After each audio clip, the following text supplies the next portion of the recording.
We are very lucky to have with us someone who's working very hard for child protection in India. He's an expert on it, and I'm very glad that he has agreed to come here to tell us what he and his colleagues are doing. So we have with us today Prerit Rana. Let's listen to him. Over to you, Prerit. Thank you. Thanks, Mr. Mathur. So, we have been, so I lead this organization called Aggressor, and we have been working in India for last 13 years now. And we started with skilling in the year 2010, skilled youth and got them placed.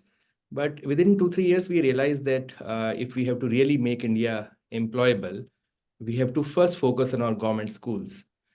Because if you want to succeed in any career, your functional literacy, communication skills, interpersonal skills, working in team, critical thinking, analytical thinking are the must.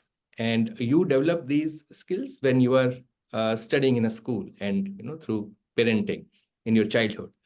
So with that learning, we started working with government schools in Delhi NCR region, and within a year or so, we realized that so we started getting cases of corporal punishment, children getting beaten up, physically harassed, mentally harassed.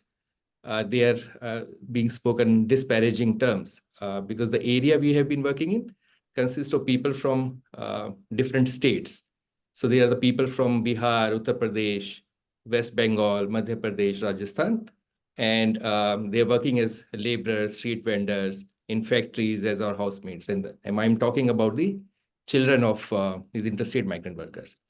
So when we realized that we got certain cases of corporal punishment, we thought that it might be one of the cases, because as per Right to Education Act 2009 that came into force in April 2010, school corporal punishment is completely banned. And I have often heard from school teachers that now, because it is banned, we are not able to punish students, and that therefore they're not being as disciplined as they used to be. So there is a narrative. So we thought of doing a research in the year 2017. And it came as a huge shock to us when we learned that school corporal punishment is still being practiced in large measure, in a majority of schools. To our dismay, we found that around 44% of the children of interstate migrant workers in Delhi NCR region are beaten up, physically beaten up, more than 3 times in a week. Okay. And not just physically beaten up, but then verbally harassed. A lot of girls suffer different kind of statements, mental harassment. And especially when it is about children of migrant workers, there is another connotation attached to that, because the teachers are locals and children who are studying are migrant workers. So we thought that let us find out an organization that might already be working on the issue, and because it's not done, so much of beating of children, so much of abuses, shouting at them all the time. We need to do something about it, especially when there is so much of violence in the society, and we all deserve a compassionate childhood. But we did our best. We used all our network, our resources, and we were not able to find even a single organization, Mr. Mathur, who has been working on the issue of corporal punishment on a systemic basis. So there has been organizations, some of the larger organizations, international organizations, that might be focusing on teachers training, but it's not a teachers training issue. It's a whole, societal level issue, because it's a norm. We have a saying, spare the rod and spoil the child. So people genuinely believe, well-educated people genuinely believe that we need to punish children to discipline them. And if we are not punishing them to discipline, then there's no other way to discipline. So with that realization that no organization is working in a systemic manner, working with parents, working on institutional structures, we thought of taking the responsibility ourselves. Okay. So for last 3-4 years, we have been specifically working to eliminate corporal punishment, and mainly through partnership with organizations at grassroots levels. So we work with all the stakeholders. Whenever we work in a school, first we begin working with children themselves. So children are definitely the victims of punishment, but they Right. also have agency. I have learned over a decade or so that children are very powerful. They are not weak. They are not weak as we assume them. I'm fully aware, and I want to bring this up that when I'm saying that we work with children to begin with, we are also aware that we don't want to put the burden of eliminating corporal punishment on their shoulders. Right. It is just that because we in our research we also tried to find out why is it the teachers beat children, and the reasons that came out was some of the reasons were that they don't do homework, they don't come hygienic, they don't take bath regularly, they are not speaking properly, and such reasons. So we thought Right. that to have a buy-in from teachers, because the teachers, if we straight away go to them and say that okay, you indulge in corporal punishment and we will train you, no one will accept us, and they won't even accept that they indulge into such practices. So we need to break ice with the teachers to so have relationships. So we that's our journey, and we form a solidarity group of children. So we call that those groups as circle of inspiration. So Mhm. 3, 4 children coming together who are mostly staying in very close to each other in neighborhood, and they support each other in doing their homework, Mhm. making sure that they support each other, that they take bath regularly. Taking bath regularly for the children of migrant workers in itself is a big deal. Sure. Yeah, I Many understand. cases, I'm sure Yeah, I aware that understand. Right. the situation there. So once and we do sessions with children, we do especially on self-discipline, curiosity, learning to learn. And within 3, 4 months, 6 months, when teachers start seeing change, little bit of change in children, Hmm. then they start having deep conversations with us. And then we do capacity building of teachers. We focus a lot Okay. on Can I uh, just interrupt you? What are the youngest children you work with? 4 years old. For 4 years old. You yes, amazing. You yes. I mean that hats off to you. You're working with 4-year-olds. And I won't say it with pride, Mr. Madhu, because we are forced to work with 4 years old. Because when we got the case of, the first case which we got was a male teacher, maybe in his 30s, punching a 6-year-old, Oh, a 6-year-old girl. yeah. And we found that, children start getting beaten up as young as when they're 4 and 5. So we had to work with Okay. the All right. 4-year-old as I well. get it. I get it. Yeah. I was just curious as to what age you think you can influence children, but please continue. Yes, yes, yes. Just that, when we work with older children, they come up with more agency. So they bring in more elements of, in our work. So then we work with teachers, and we do their capacity building. We take sessions with them on how to inculcate discipline among children without resorting to violence.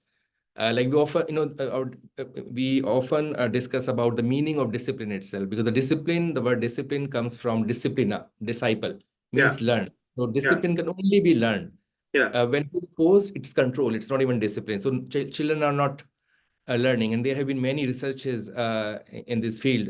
Started from Albert Bandura and many psychologists and the education. So clearly proved that there is no positive impact of corporal punishment. All the impacts of punishing children are negative, even Okay. in terms of academics. So then we work with parents, because in our research we also learned that 91% of the parents of children who get beaten up at school, they also beat them Yeah. uh, at home. So it's not that, and many a times parents rather go to the teachers who are not beating, and they say that why is it that you're lenient?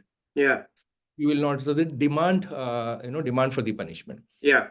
We go out in the communities and work with them. We also focus on enhancing their social security, because the parents, the interested migrant workers, they don't have any health insurance. Yeah. no savings, and all the problems. So Yeah. we leverage government. So there are amazing government schemes, very well designed. But people are either not aware of those, and even if they are aware, there are so many gatekeepers. Yeah. It's very difficult to access any scheme. So we have around 15 to 20 government schemes, which we leverage and enhance their savings, their health insurance, and nutrition. So it's like a whole family approach, because and this also helps in making our strong connect with the family, and we are able to get into an issue which is very sensitive. It's not an issue, it's not a training issue. So it's not that we can train parents or we can train teachers not to beat children.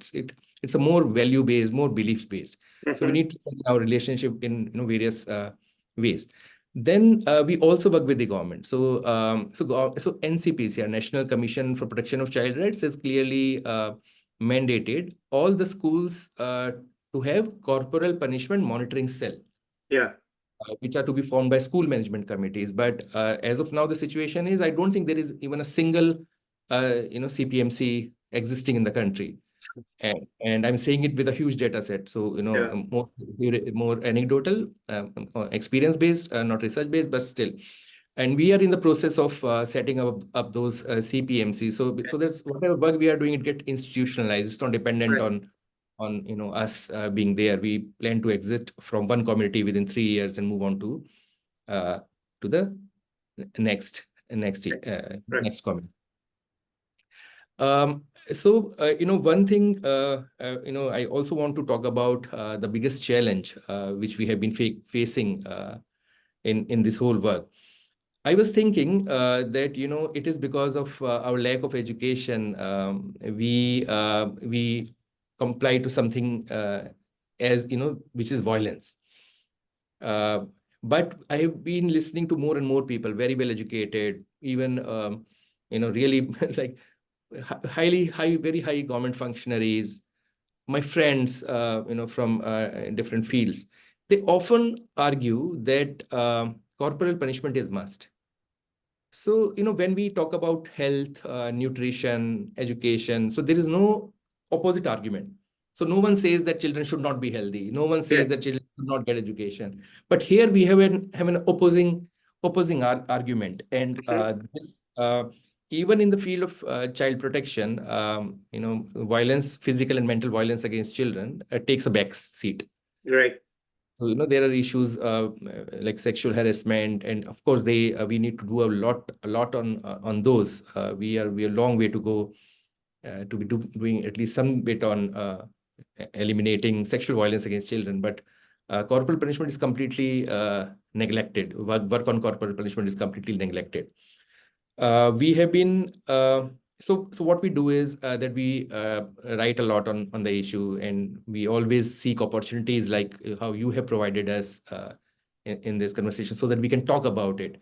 Right. We generate conversations around the issue, write blogs, do researches. So like we did a research on the impact of COVID lockdown on corporal punishment. Yeah. And we were when we did this research, we were thinking that impact would be negative because there is so much of stress, Mm. and parents are also at home. There's financial stress, social stress. But to our pleasant surprise, we found that corporal punishment in a majority of homes reduced. Yeah. And we tried to understand what was the reason behind it. And when Yeah. we did that, it came as a huge insight for us. We found that because the father was spending more time with the child, mothers anyway spend time with the Right. children, so Right. kid. Fathers started spending time with the children, and their relationship got strengthened Okay. in the long term. Maybe in the beginning there was a stress, but over in the second wave, third wave, the relationships start getting strengthening, and because of that, corporal punishment reduced. So children clearly mentioned in our conversation with them, they say that now my father talked to me. Now he doesn't just beat me for no reason. And this helped us to bring in this element of strengthening relationship in our work. So apart from the capacity building work I just spoke about, we also focus a lot on relationship building, the relationship between child and parent, parent and teacher, and teacher and child, All right. and I understand. engagement. So how we do is that we organize events, show talent showcase events, so that parents and teachers are able to see different side of the child, and they Mhm, start seeing the potential in the children. And mhm, likewise, we because classrooms are huge. In one classroom you will find around 60, 70 70 students, one teacher handling 70 students, 60 students, even more at times.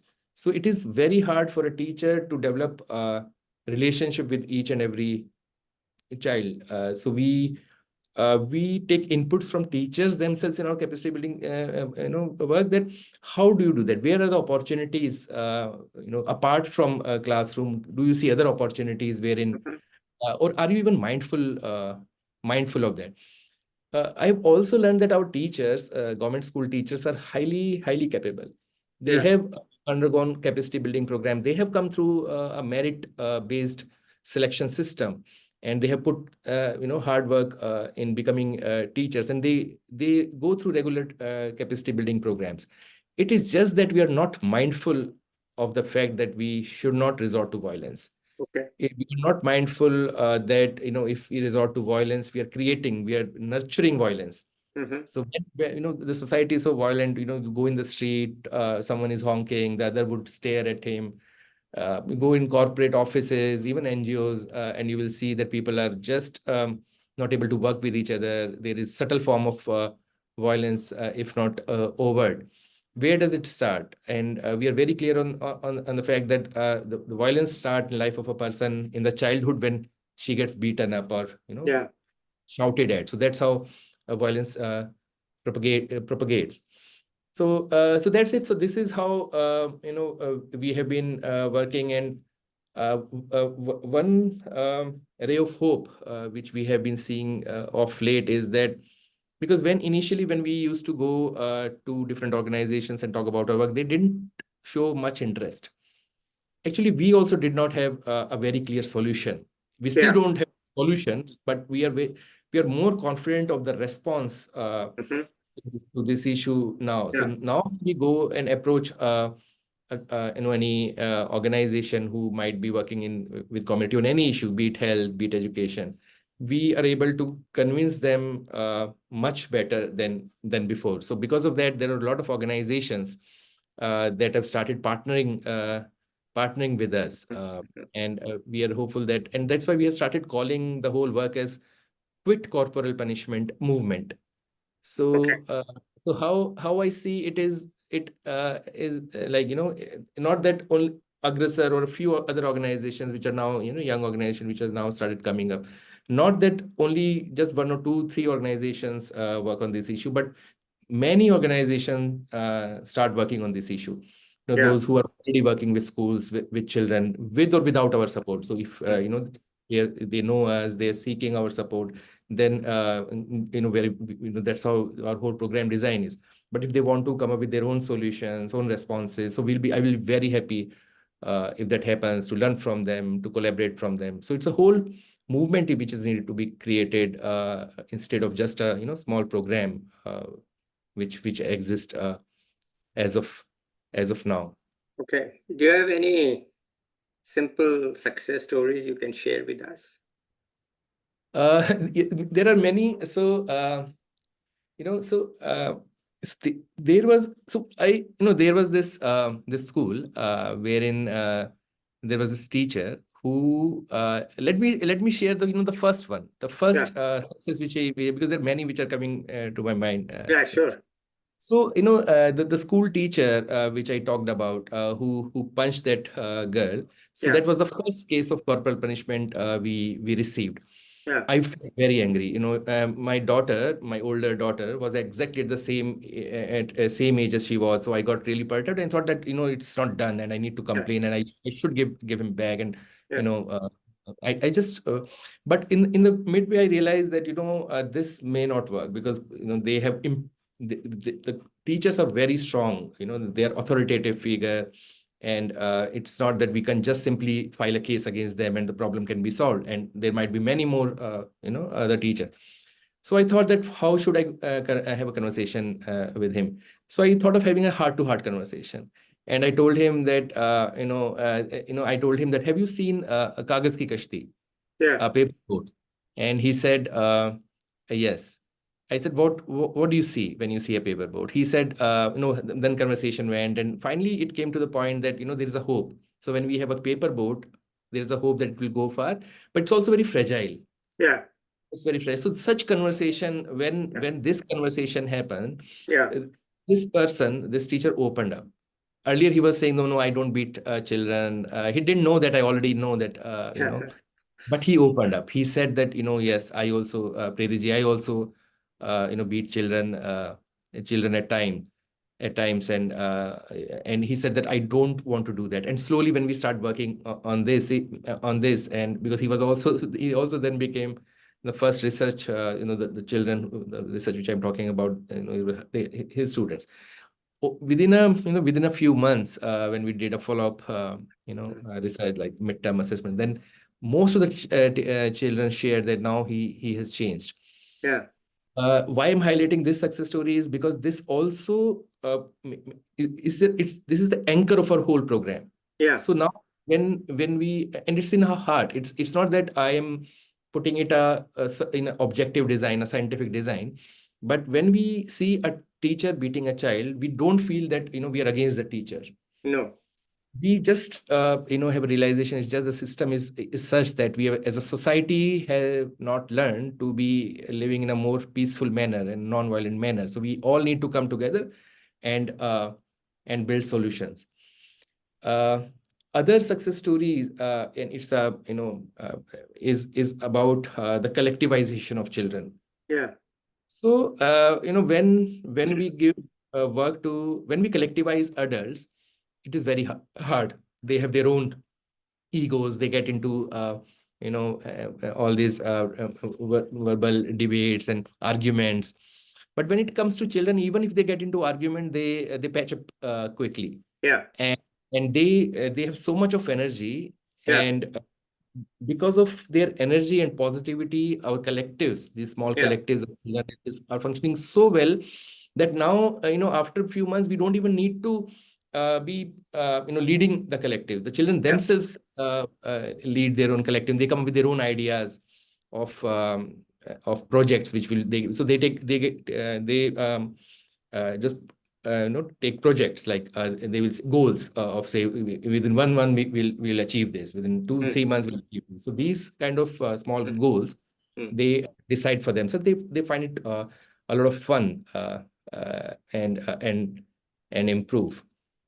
But that's, a world apart from what happens in the class.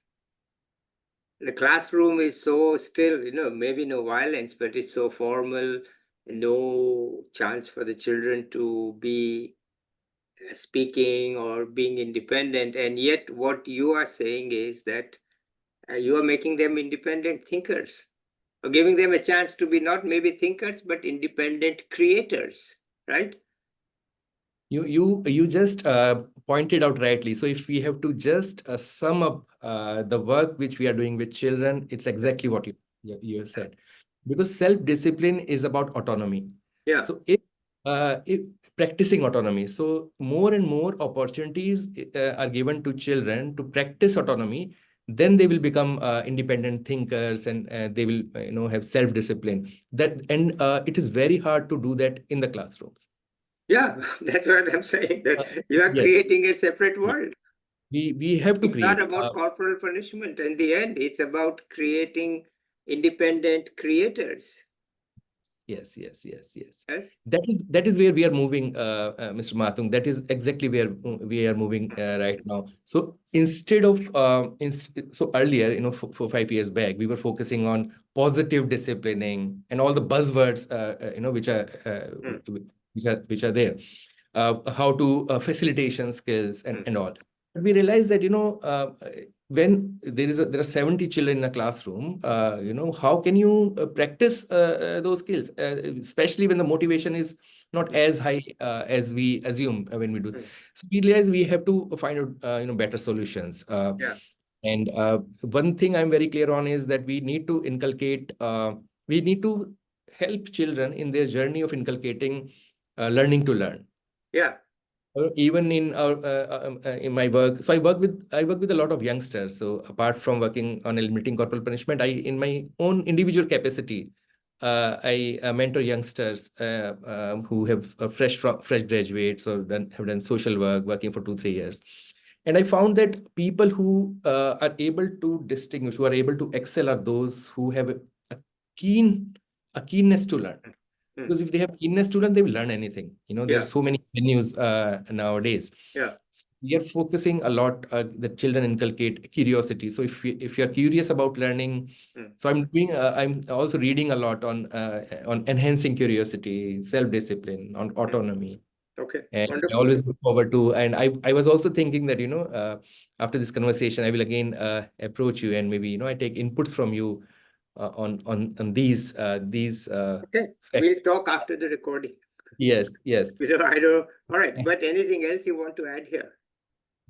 So, I mean, for young people, especially, if they're college, I mean, I talk to many college students, BA, MA. Do you think you can fit any of them into your work? Or would you have some message for them? Definitely, one is that everyone needs to have a conversation on the issue of corporal punishment, and we have been trying very hard to approach colleges, various colleges, other universities, and we are encouraging people to write about their experiences of corporal punishment, even if they are from top colleges of the country. In their childhood, a majority of them have faced violence. Yeah. Either physical, if not physical, mental violence. Okay. I want more and more people to open up, write about this issue, share about it, and then we are also in the process of getting substantial grant for our work, and we are very hopeful that by March we'll get it, because it's very hard to get grant also for on this issue, because it's not something which is clearly measurable. It's not something which is already fit in CSRs and others. So if this grant comes in March, we will also be doing hiring and scaling up of our work pan India, especially North India.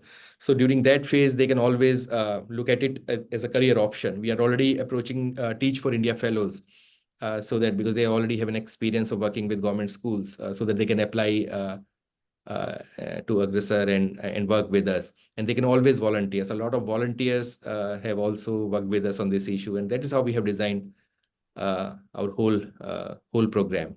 Okay, wonderful. All right. But anything else you want to add here? I always ask, anything else you want to add? No, as of now, I think the message which I wanted to give, it's amply, Okay, I think. all right, wonderful. All right, good. So let's say maybe we'll catch up with you, but I'll talk to you offline. Sure. I'll be back with another young. I mean, first of all, I'm really learned a lot today. It's not something that I knew that it's happening, and that there are ways to tackle this issue. Because other countries don't have corporal punishment, and yet they are prospering. So it cannot be that corporal punishment is a necessary evil, let us call it, because other countries have done away with it and they are prospering. So obviously, and neither is it a sufficient condition, because if it was, we'd be beating more of them, right? So it's not a sufficient condition, it's not a necessary condition, it's just a bloody old practice, right? There's nothing more to it than that. It's a wrong belief that, look, we are poor, so we must be cruel, okay? It's kind of crazy. But anyway, I never thought of it, to be honest, but I'm glad you have come forward with it and explained it so well. And maybe we'll catch up with you. But in the meantime, let's say bye to the viewers. I'll be back with another young person or an expert soon. Bye till then. Bye, everybody. Thank you. Thanks, Ms. Mal. Bye.